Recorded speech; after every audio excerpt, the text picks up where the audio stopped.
Waalaikumsalam Ibu, apa kabar Ibu?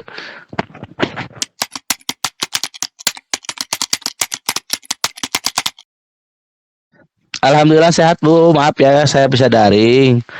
Gimana itu programnya kemarin pendampingan, maaf ya nggak bisa mendampingi ya.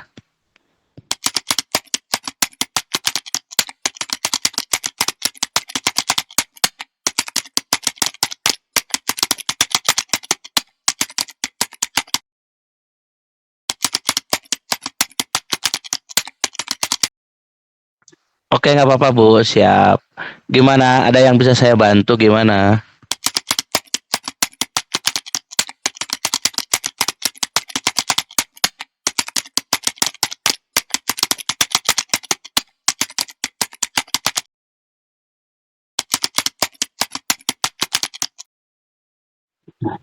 Oke siap, kayaknya boleh. Kayaknya ini sinyalnya agak-agak turun naik, nggak apa-apa ya.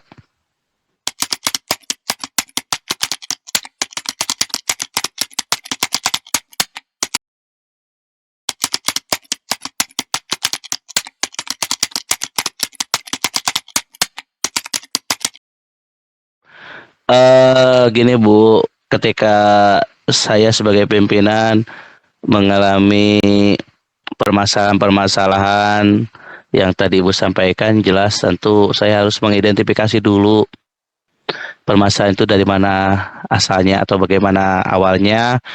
Kemudian untuk menyelesaikannya tentu saya harus cross check terhadap salah satu guru atau terhadap salah satu rekan kerja gitu ya.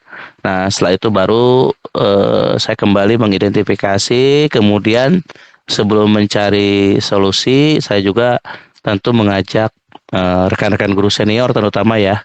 Biasanya sih seperti itu, atau rekan-rekan guru yang memang memahami lebih dari tupoksinya untuk mencari solusi atas keputusan yang akan saya ambil. Tentu saya juga tidak sembarangan mengambil keputusan dalam menyelesaikan permasalahan yang disampaikan Ibu tadi.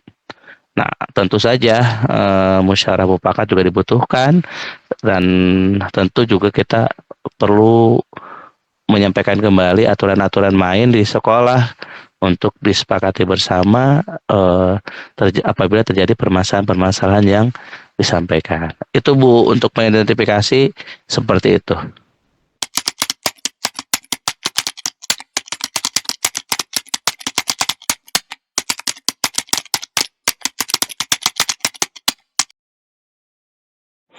Nah ini Bu, pertanyaan yang sulit ya untuk dijawab, tapi memang sebagai pimpinan tentu saya sudah mengalami hal itu, gitu kan. Apabila memang saya harus mengambil satu keputusan terhadap eh, dua hal ya terkait permasalahan yang muncul, tetapi sama-sama dua keputusan yang saya harus ambil ini ya mengandung apa namanya nilai-nilai yang kebaikan juga. Artinya ya kebaikan, win-win solusi lah intinya. Artinya begini, memang masalah sebagai pemimpin dalam mengambil keputusan itu harus tetap, aturan pertama adalah kita bermain pada aturan main, ya, bermain kepada aturan yang dikeluarkan oleh pemerintah karena kita sekolah negeri, ya. Tetapi juga kita juga membuat sebuah keputusan berdasarkan kebijakan atas nilai-nilai yang disepakati bersama. Contoh, ada tata tertib sekolah, ada tata tertib buat siswa juga, ada tata tertib buat guru, ya, buat pihak pimpinan.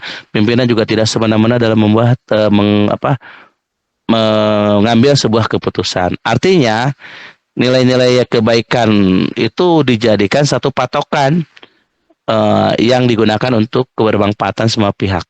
Itu, Bu.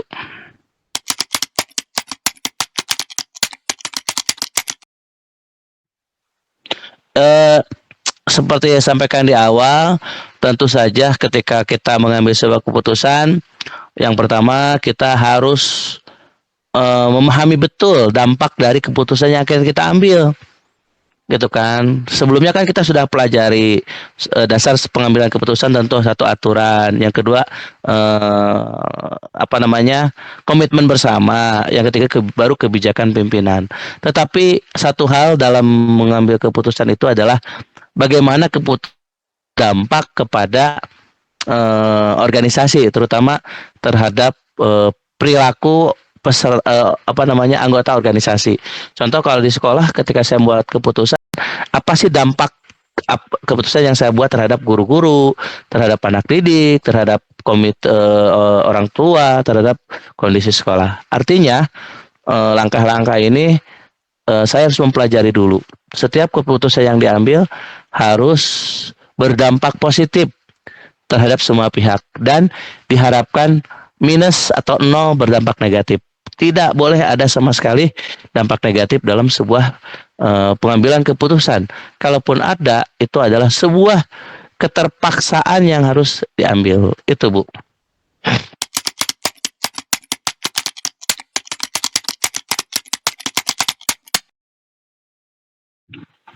Uh, yang pertama jelas komunikasi ya dengan rekan kerja itu sangat efektif sekali, gitu kan. Artinya kita ada komunikasi internal yang harus kita bangun supaya permasalahan dilematika yang terjadi di sebuah organisasi kita, di lingkungan kita, di sekolah kita, bisa kita atasi seminimal mungkin, sedini mungkin, gitu ya.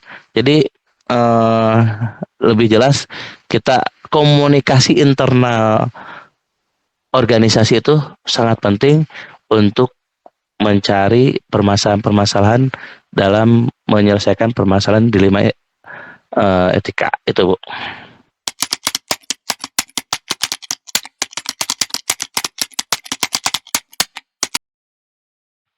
Nah, itu, Bu. Pertanyaannya sering terjadi ketika kita sebuah mengambil keputusan, akhirnya keputusan itu dibatalkan atau diralat atau direvisi. Karena tadi tantangannya yang pertama jelas, buat siapa sih keputusan itu dibuat, gitu kan. Kalau untuk buat rekan guru itu dampaknya tidak begitu signifikan. Artinya kita sudah memiliki aturan main peraturan pemerintah dan juga kesepakatan bersama. Nah, ketika keputusan ini menyangkut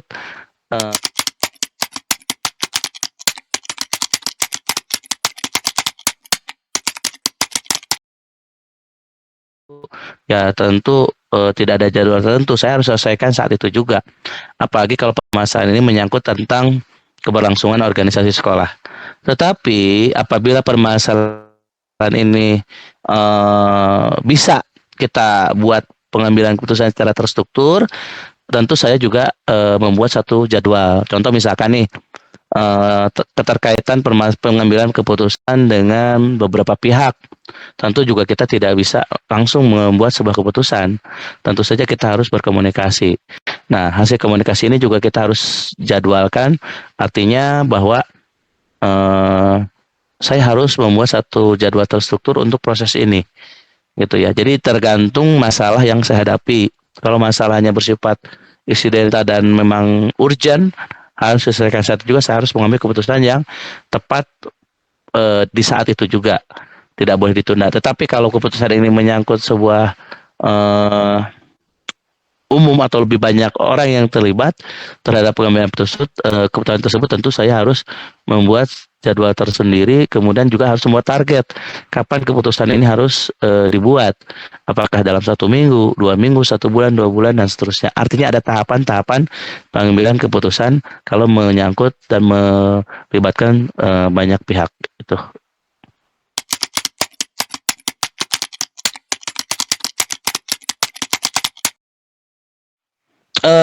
Tentu saja, Bu, ketika dalam membuat sebuah keputusan dilema etika yang tadi ya melibatkan semua pihak, gitu ya, tentu saja banyak pihak yang terlibat, gitu kan. Dan biasanya mereka-mereka yang membantu saya membuat sebuah keputusan itu adalah tim kerja, ya, teamwork saya. Misalkan salah satunya Bu Ida di bidang misalkan seni dan lainnya, gitu kan. Jadi teamwork ini membantu saya membuat lebih mudah ngambil keputusan. Juga di lain itu juga pihak lain, apakah komite, wali murid, atau peraturan yang berlaku itu juga membuat saya mengambil sebuah keputusan yang efektif. Artinya saya membaca dulu aturan mainnya seperti apa, keputusan apa yang saya ambil itu akan lebih efektif. Jadi dalam mengambil keputusan itu tidak menerawang, tidak mengawang-awang, juga tidak kata saya sendiri atau kata pimpinan sendiri, tapi lebih kepada eh, saya saya bertanya kepada rekan kerja gitu kan, kemudian steambook yang saya buat kepada orang tua komite, juga membaca aturan itu. Artinya faktor-faktor itulah yang membantu saya lebih mudah mengambil keputusan.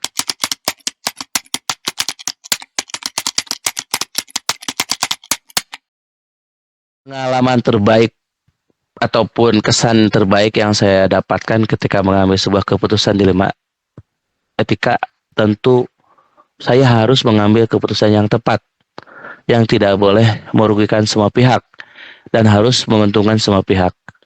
Nah, ketika saya sudah membuat sebuah keputusan atau sudah membuat sebuah kebijakan, keputusan yang berdasarkan kebijakan, tentu ada perasaan yang luar biasa.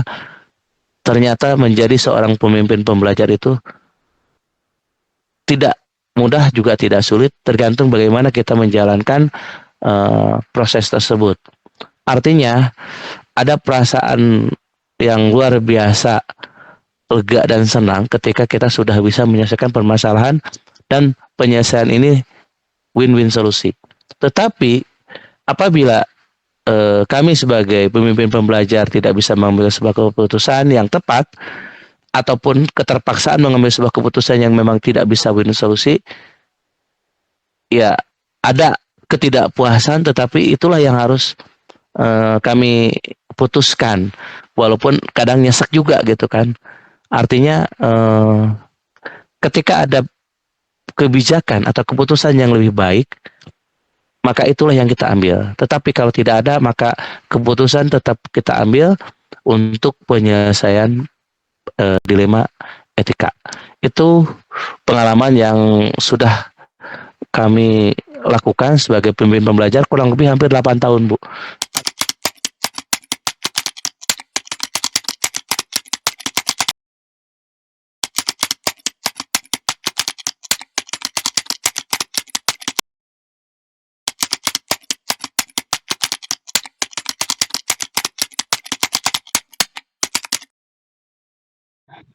Oke, Bu. Waalaikumsalam warahmatullahi wabarakatuh.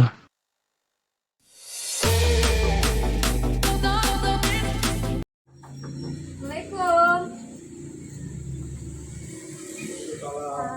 Pak, ya Pak nih, saya mau ada tugas ini Pak terkait untuk apa namanya tugas-tugas saya di guru penggerak, yang mana kan saat ini saya sudah masuk modul 3.1.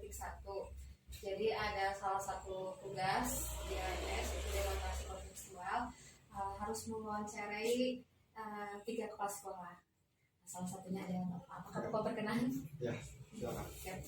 Jadi modul 3.1 ini ada membahas pengambilan keputusan pemimpin yang bertanggung jawab. Ada beberapa pertanyaan yang saya ingin ajukan kepada Bapak. Mau langsung aja nih? Ya, oke, siap ya.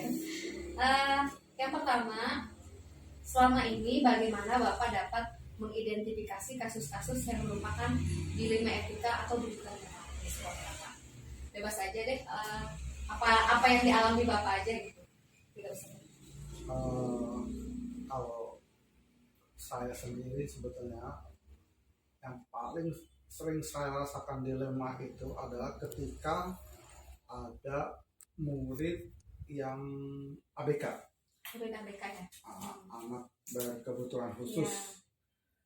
Jika anak itu berkebutuhan khusus hanya dari segi fisik tidak ada masalah. Tetapi apabila kita memiliki anak berkebutuhan khusus seperti tunagrahita, kemampuannya rendah, tidak seperti anak-anak pada umumnya, itu merupakan suatu dilema. Kenapa dilema? Pertama, kita sebagai sekolah itu tidak bisa menolak anak-anak ABK, anak berkebutuhan khusus itu tidak bisa kita tolak. Tetapi kalau kita terima untuk anak-anak berkebutuhan khusus tunagrahita seperti itu memerlukan guru keterampilan khusus yang memiliki keterampilan khusus. Tidak bisa hanya guru-guru umum biasa.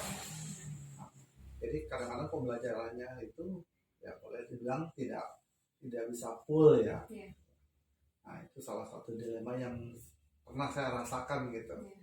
Dan guru-guru pun merasa terbebani kalau gitu. Tapi kita tetap mencoba memberikan pelayanan semaksimal mungkin. Selama ini bagaimana Bapak menjalankan pengambilan keputusan di sekolah, terutama untuk kasus-kasus di mana ada dua kepentingan yang sama-sama benar atau sama-sama mengandung nilai kebajikan? Ya, jadi kalau misalkan contoh kasus seperti yang tadi ya, contoh seperti kasus yang tadi. Jadi ketika guru mengeluh, Pak ini saya sulit Pak untuk mengajar anak ini, saya merasa terbebani gitu. Sementara saya juga tidak mungkin kan memberhentikan anak itu. Maka saya hanya bisa memberikan motivasi supaya guru tersebut lebih sabar, kemudian juga memberikan motivasi kepada yang lain, membicarakan kepada anak-anak agar tidak membuli anak tersebut. Kemudian kalaupun misalkan ada kekurangan anak tersebut di kegiatan, maka itu tidak menjadi bahan bulian bagi teman-teman yang lain. Nah itu saya tekankan kepada guru-guru yang lain, kepada anak-anak juga. Jadi meskipun terasa berat, mau tidak mau, kuncinya hanya satu, yaitu sabar. Kemudian pertanyaan ketiga Pak, nih, langkah-langkah atau prosedur seperti apa yang biasa Bapak lakukan selama ini? Seperti saya bilang tadi ya, saya biasanya kan banyak bertanya kepada guru-guru, kepada anak-anak, gitu. Ada apa nih permasalahannya? Kemudian nanti akan saya dapatkan, akan saya minta masukan-masukan daripada guru-guru semua. Dan masukan-masukan dari guru itu ada yang positif, ada yang kurang pas, dan bahkan mungkin sangat bertentangan pula dengan saya. Nah, masukan-masukan itu nanti saya olah sendiri dalam pemikiran saya, dan nanti saya mengambil kebijakan tersendiri yang menurut saya memang paling bijak, paling memenuhi kepuasan dari semua pihak. Lalu pertanyaan selanjutnya, hal-hal apa saja yang selama ini Bapak anggap efektif dalam pengambilan keputusan pada kasus-kasus dilema etika selain yang tadi? Mungkin ada lagi? Kalau menurut saya gitu, kalau misalkan kita menghadapi dilema seperti itu, jadi kan begini ya, ada hal yang ini benar, Iya. tapi kan kita harus pilih salah satunya kan. Betul. Nah, kalau misalkan kondisi seperti itu terjadi, betul-betul terjadi, selain dari masalah yang tadi ya, Iya. nah, kalau tadi kan masalah anak-anak ya. KPK. Kalau misalkan ada masalah-masalah lain, maka salah satunya ya kita percayakan kepada Allah. Kita mungkin melakukan munajat kepada Allah, kepada mohon petunjuknya, kira-kira apa gitu. Dan biasanya kalau kita memasrahkan permasalahan kepada Allah, sering sekali jawabannya ternyata tidak sesulit yang kita bayangkan loh. Iya. Kalau kita ngebulung-bulung mikir, wah ini harus bagaimana, kadang-kadang malah nggak ketemu. Tapi kalau kadang-kadang kita redam dulu, kita biarkan dulu, tiba-tiba kok malah muncul gitu, jawabannya tidak diduga-duga gitu. Oke, baik Pak. Pertanyaan selanjutnya ya Pak ya. Hal-hal apa saja yang selama ini merupakan tantangan dalam pengambilan keputusan pada kasus-kasus dilema etika? Jadi gini, Tantangannya. Kalau pantangannya begini, saya tidak mau terlalu terlihat berpihak. Misalkan permasalahannya ada pada dua guru. Jika ada dua guru yang bermasalah dan menurut saya kedua-duanya benar, betul memperlihatkan pihak kemana gitu. Saya tidak terlalu memperlihatkan bahwa saya memihak kepada salah satu. Maka keputusan bagaimana? Kalau misalkan saya harus menegur, saya tegur dua-duanya. Gitu. Kalau memang harus ada apa ya, mungkin sekedar sanksi atau apa, maka kedua-duanya juga akan mendapatkan sanksi. Baik Pak, lanjut lagi. Banyak banget. Iya. Nggak Pak, tiga lagi nih. Apakah Bapak memiliki sebuah tata kala atau jadwal tertentu dalam sebuah penyelesaian kasus dilema etika? Apakah Bapak langsung menyelesaikan di tempat atau memiliki sebuah jadwal untuk menyelesaikannya? Bentuk atau prosedur seperti apa yang Bapak jalankan? Jadi gini, permasalahan dilema etika seperti tadi itu kan lebih banyak insidental ya, tidak terlalu sering terjadi, jadi hanya insidental tertentu. Nah, apabila memang hal itu terjadi, maka saya tidak terlalu terburu-buru untuk menyelesaikannya. Seperti saya bilang tadi, saya kaji dulu, saya pikirkan dulu, saya pikirkan bagaimana tindakan terbaik untuk kedua belah pihak. Gitu. Bagaimana supaya saya tetap terlihat netral. Jadi saya tidak terburu-buru, misalkan harus pada saat itu kejadian kemudian saya langsung mengambil sikap, tidak. Nah, selanjutnya Pak, adakah seseorang atau faktor-faktor yang selama ini mempermudah atau membantu Bapak dalam pengambilan keputusan dalam kasus-kasus dilema etika? Apa? Ulang lagi? Adakah seseorang atau faktor-faktor apa yang selama ini mempermudah atau membantu Bapak dalam pengambilan keputusan dalam kasus-kasus dilema etika? Kalau yang saya rasakan bukan seseorang ya, tapi yang saya rasakan bahwa permasalahan apapun sering sekali kunci permasalahannya adalah komunikasi. Ya. Jadi kalau misalkan ada masalah, ada kemungkinan komunikasinya yang tidak berjalan. Nah, saya coba memperbaiki komunikasi tersebut. Jadi kalau ditanya apakah ada faktor yang mempengaruhi, saya kira adalah komunikasi. Komunikasi adalah salah satu faktor yang kadang-kadang menimbulkan masalah. Oh, jadi adalah kuncinya. Ada nggak Pak seseorang yang selama ini mempermudah untuk membantu menyelesaikan di sekolah? Ya. Ada. Oh, ada. Kalau saya kebetulan ada. Ya, Kebetulan ada salah satu guru senior yang menurut saya cukup bijak. Dia cukup membantu saya. Kan? Baik Pak. Nah, pertanyaan terakhir nih Pak ya. Dari semua hal yang telah disampaikan, pembelajaran apa yang dapat Bapak petik dari pengalaman Bapak mengambil keputusan dilema etika? Seperti saya bilang tadi ya, kalau kita menghadapi dilema etika, sering sekali kuncinya adalah sabar, kemudian komunikasi, kemudian musyawarah, ya. Itu adalah kunci-kunci kalau kita menemukan permasalahan dilema etika. Gitu. Kalau misalkan semua itu bisa kita padukan, saya yakin kok semua permasalahan bisa kita atasi lah. Gitu. Saya yakin bisa diatasi. Tapi ya mungkin sampai saat ini sih hanya itu saja sih. Sama sabar, komunikasi, ya musyawarah. Saya kira itu adalah salah satu solusi yang cukup ampuh untuk saya. Jadi kuncinya selain sabar, komunikasi dan musyawarah ya Pak. Ya. Aduh Bapak, alhamdulillah ini menarik sekali cakapan hari ini bersama Bapak. Bapak terima kasih ya sudah mengambil waktu Bapak nih. Oke. Ya. Saya sangat terbantu sekali dengan percakapan hari ini. Saya juga bisa belajar dari Bapak. Salam buat Ibu ya Pak ya. Salam, nanti sampaikan. Mengapa? Oke.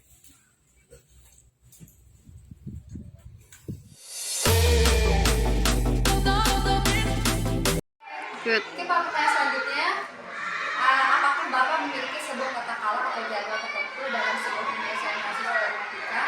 Apakah Bapak langsung menyelesaikan di tempat atau memiliki sebuah jadwal untuk menyelesaikannya? Bentuk atau prosedur seperti apa yang Bapak lakukan?